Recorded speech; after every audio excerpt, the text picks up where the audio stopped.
Hi Professor, this is Sagar Arora and my student ID is 2111051.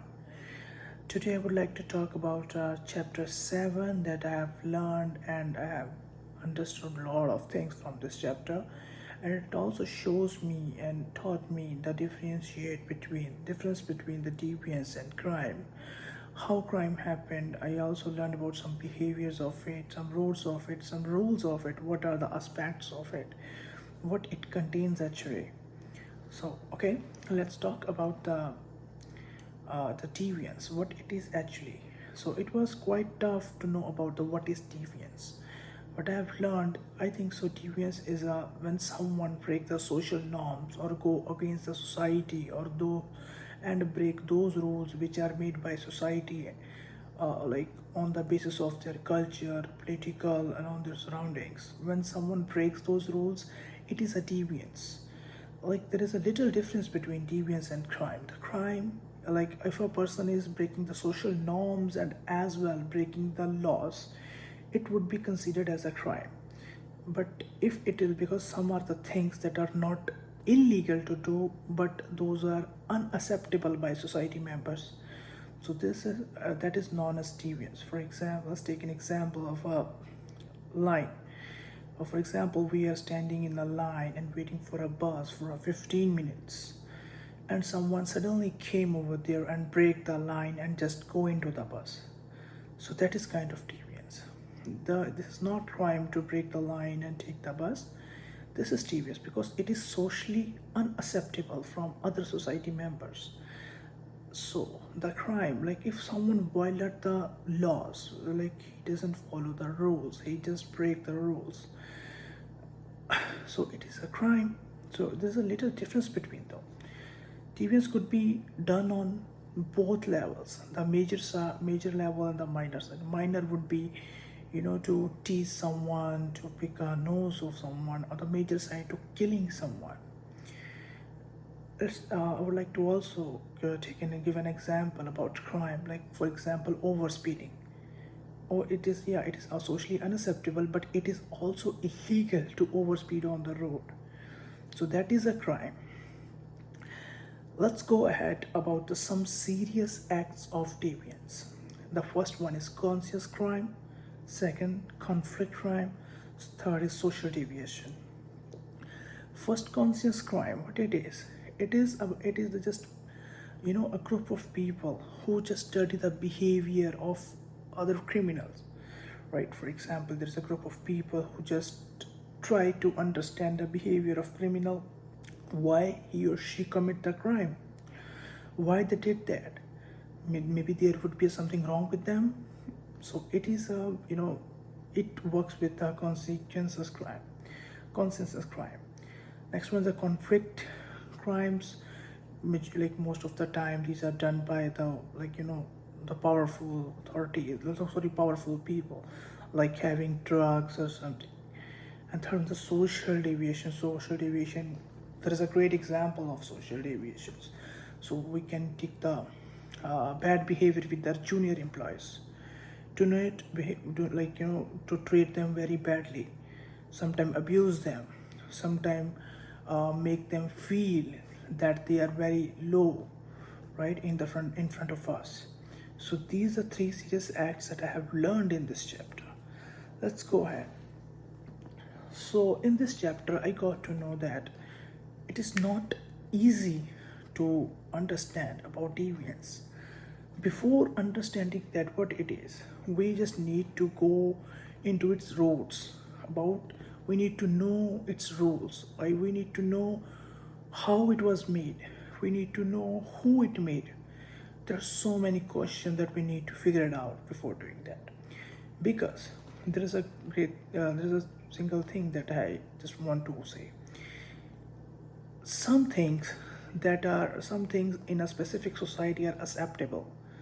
I think deviance is totally made on the society. It changes it changes style, we can say that. For example, a thing that is accepted in Canada, but that the same thing is not accepted in like India, right? So I think deviances change, we can say, its nature. Yeah, deviance change its nature according to the place, according to the situation.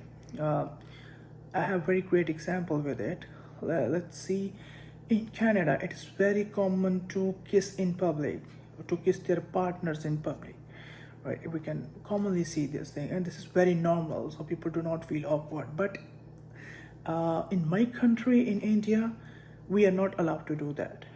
The reason it's very awkward, because it's socially unacceptable thing. If you are going to do this thing, most of the people just give you strange looks, and even they can come to you and stop you on the same moment, and will say that no, you are not allowed to do that. Yeah, it is legal, it is not illegal over there, but the thing is that it is socially unacceptable. So I think that is kind of deviance.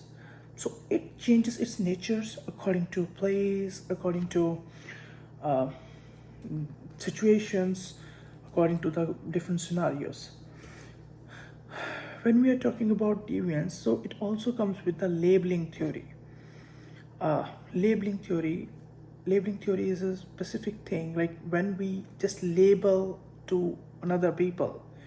Like for example, if someone does a crime, if someone does a crime, we just start to judge them by their race, by their age, by their gender.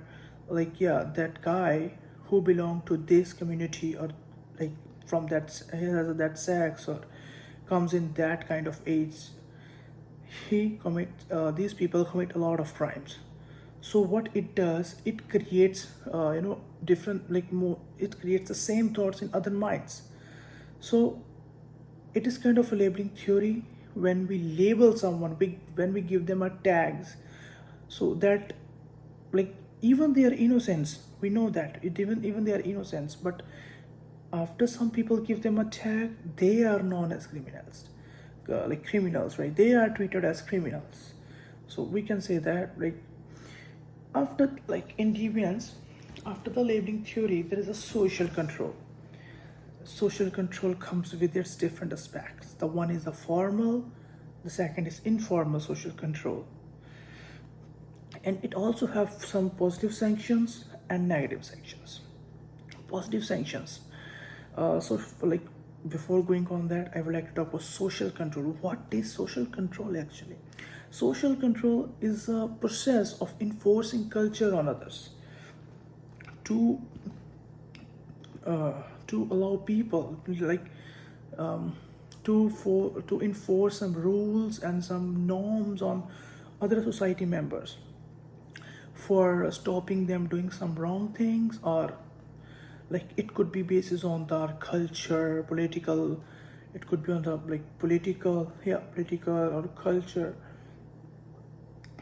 Social control, if there is a social control, so most of the people just do not cross their limit.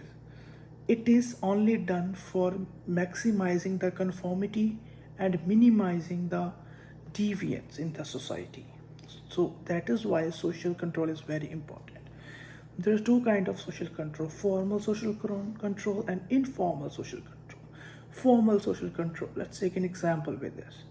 Formal social control, for example, if I'm working somewhere else, if I am misbehaving with my employer, or if I do something wrong, so he has a right to fire me from my job. So that is a formal social control, right? If someone is doing something wrong, they maybe get arrested, and they have to face punishments, right? So there is a informal social control. Informal social control would be like, if somebody is talking on the phone, right? If somebody is talking on the phone loudly in a bus, in a public transit, that is socially unacceptable. Yeah, so what he can, but definitely he or she has to face the consequences of this. Maybe he may get the strange looks from people. Yeah, or like, people may maybe give him face-to-face interactions, or try to make him understand you don't need to do this, like it is not tolerated or something like that. But yeah, it's not illegal, but this is kind of an informal social control.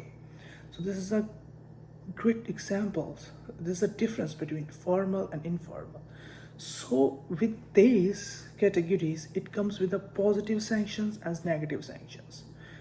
What are the positive sanctions? Positive sanctions, like it is, uh, in the positive sanctions we are get rewarded. We are get rewarded. For example, maybe we can get promotions in our job, or we can get something good. Why we are getting it? To maximizing the conformity. For conformity we are get rewarded for this, for our things, what we have done for the society, for ourselves, and if we are totally following the social norms. And there are negative sanctions as well. What are the negative sanctions? We can face, like we have to face, sometimes we have to face punishments, being arrested, and yeah, or you may find yourself in jail. So after knowing about social control, its positive and negative sanctions, and its formal and informal aspect, let's talk about the theory, a specific term which was created by Foucault. It is disciplinary social control. It means that uh, it helps people to transform, or it helps criminals, actually, sorry for that. It helps criminals to transform themselves into a good citizen. Even they just show path to children, they to be well educated and make their future more good. Disciplinary social control, it contains three aspects of it. The first is surveillance, second is normalization, third is examination. So let's talk about first one, surveillance. What was surveillance? It means that, like, authority has a right, authority always keep an eye on us, what we are doing, like on the authority always, we are visible to authorities. Let's take an example of superstores. There are so many surveillance cameras that always keep an eye on us. For example, some security guards, they just keep an eye on their customers, because they are, some of them may be shoplifters. So this is kind of a surveillance. Let's talk about the normalization. What it is normalization? Normalization is a kind of a process which helps them to assess criminals. To assess, they just assess them, assess their abilities, and give them a grade. For example, in schools we can give them a student A, student B, or student C according to their abilities. So they assess criminals, or they assess people, right, or according to their abilities. And then there is a procedure of examination. What is examination? After having the surveillance and normalization, after keeping an eye on criminals and on their activities, and then assessing their abilities, so there is a examination period, like it can be called, it also known as like periodic examination. Then after having those two steps, they assess, they like take kind of an exam and a test of criminals, and then they just give them a right procedure, what is right for them. They choose a procedure for them which suits for them, mainly which suits for them. Yes, so in this one, so we have learned about the disciplinary social control. Then there was some theoretical aspect on deviance. So the functionalism, social disorganization theory, and strain theory. I would like to talk about firstly about theory. Social disorganization. Social disorganization theory is, it it changes very quickly. It changes very quickly, right? So it is kind of like when there is a things change between the corporate people, right? For example, wartime, we can talk about, let's take an example of wartime. Things changes very quickly, economic changes very quickly. So when the things are disorganized socially, mainly by the powerful industries, This is known as a social disorganization theory. Then there is a strain theory. What is strain theory? Strain theory is a process which help children to make their mindset from their childhood to be something, to achieve something. It like for example, some society set some goals in children's mind. They can do something, but when the children grow up, they get little support from society, and they do not have much sufficient sources to achieve their goals. So what they do, uh, they choose illegal ways to complete their dreams or to complete their goals in their life. So some of them, like there are five components of them. Like for example, we can take some of them change their goals, some of them just stick to them, some of them do choose another ways. But strain is equal to pain, right? It's a psychology. It's mean pain on our minds. So strain theory, when a person is not getting sufficient sources, or society has limited sources, or they are not enough to provide to a children, so children choose or people choose wrong ways to complete their dreams, is known as a strain theory. After the strain theory, I've learned about some crimes. What kind of crimes are over there in the society? The first, violent crimes, non-violent crimes, street crimes, we can say, victimless crimes, we can say, and the corporate crimes. What are the violent crimes like rape, murder, people, love killing someone, right? And the non-violent crime like theft and theft of property. Yeah, non-violent crime like theft of property. Like these are the crime in which people don't use force. So there's a street crimes, like these are mostly done by ordinary people on others. Then there is corporate crimes are most probably done by white collar people, like something theft, or there is some corruption. So these things. So like most there are different type of crimes. So most of the crimes are registered and some of them are not registered. Like sorry, some of them are registered and most of them of course crimes are not registered. So if I talk about the data, I have seen the data. Most of the cases, the criminal cases, those are registered are on the basis of the race. Yes, on the race. So there are so many things that need to be done on it and need to be covered on it. So in this chapter, I have learned about deviance, about crimes, about some theories, types of crimes, and some functions and aspects. Thank you so much, Professor. Have a good day.